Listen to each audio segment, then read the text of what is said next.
পৃথিবীর ভিতরে সবচেয়ে শ্রেষ্ঠ বোকা মানুষ হচ্ছে ওই ব্যক্তি যে নিজে হারাম উপার্জন করে কোটি কোটি টাকা ব্যাংকে রাখে, 10 তলা বিল্ডিং করে রেখে যায়, সন্তানগুলো আরামে থাকে, আর ওই ব্যক্তিগুলো কবরে যে ওই শাস্তি উপভোগ করে।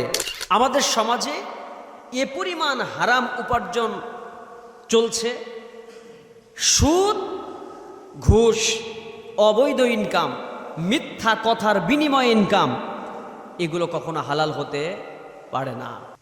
এই সমস্ত ইনকাম করে যারা দুনিয়া থেকে বিদায় হচ্ছেন, আমি বলবো পৃথিবীর ভিতরে সবচেয়ে শ্রেষ্ঠ বোকা মানুষ হচ্ছে ওই ব্যক্তি যে নিজে হারাম উপার্জন করে কোটি কোটি টাকা ব্যাংকে রাখে, 10 তলা বিল্ডিং করে রেখে যায়, সন্তানগুলো আরামে থাকে, আর ওই ব্যক্তিগুলো কবরে যে ওই শাস্তি উপভোগ করে। কথা বলেন ঠিক না? এর চাইতে আহাম্মক বাপ, এর চাইতে বোকা বাপ পৃথিবীতে আর দ্বিতীয়টা হয় না। আহারে আফসোস লাগে, আহারে আপনি কেমন বাপ।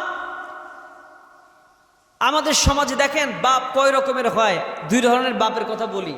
একটা লোকমান, তিনিও বাপ, বাপকে নামাজের আদেশ দেয়, ভালোবাসে, সন্তানকে নামাজের আদেশ দেয়, হালাল হারামের আদেশ দেয়। তাহলে এই যে আমাদের দেশে বাবারা সন্তানের জন্য খেয়ে না খেয়ে সঞ্চয় করতেছেন সম্পদ, আপনি কেমন বাবা? আপনি ব্রান্ডের ব্যবসা করেন, আপনার শরীরের সাথে পাঞ্জাবি থাকে, মুখে লম্বা লম্বা দাড়ি থাকে, আপনি মাথায় টুপিও রাখেন, আপনি একজন মুসলিম, আপনি ব্রান্ডের ব্যবসা করেন, আর আপনার গোডাউনের ভিতরে ঢাকা থেকে বিভিন্ন জায়গা থেকে নিয়ে আসা হয় ব্রান্ডের ভিতরে ভেজাল দেওয়ার জন্য সাদা মাটি। জোরে কর নাউজুবিল্লাহ, জোরে কথা বলেন না নাউজুবিল্লাহ।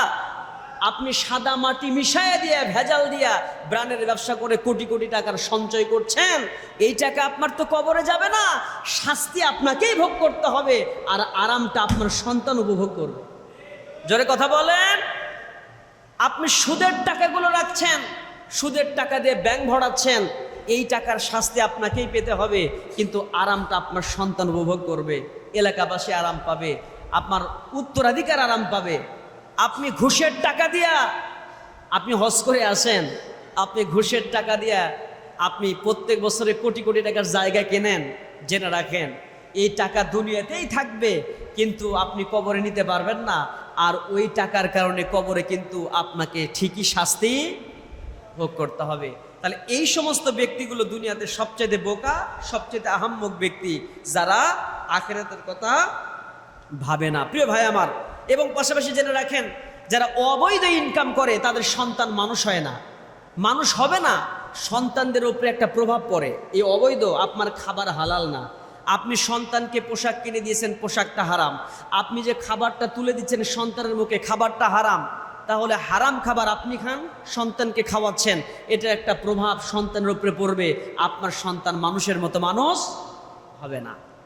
ওই সন্তানটা যখন জানবে যে আমার বাবার অনেক টাকা ছিল অবৈধ ইনকাম, তো এই সন্তান তো আপনার জন্য দোয়া করবে না, আপনার প্রতি সম্মান আসবে না, আপনার প্রতি সন্তানের অসম্মানই চলে আসবে, আপনি সন্তানের দ্বারা উপকৃত হতে পারবেন না। জন্য প্রত্যেকটা বাবা মার উচিত হচ্ছে সন্তানের জন্য ভালো কিছু করতে চাইলে হালাল রিজিক অন্বেষণ করতে হবে।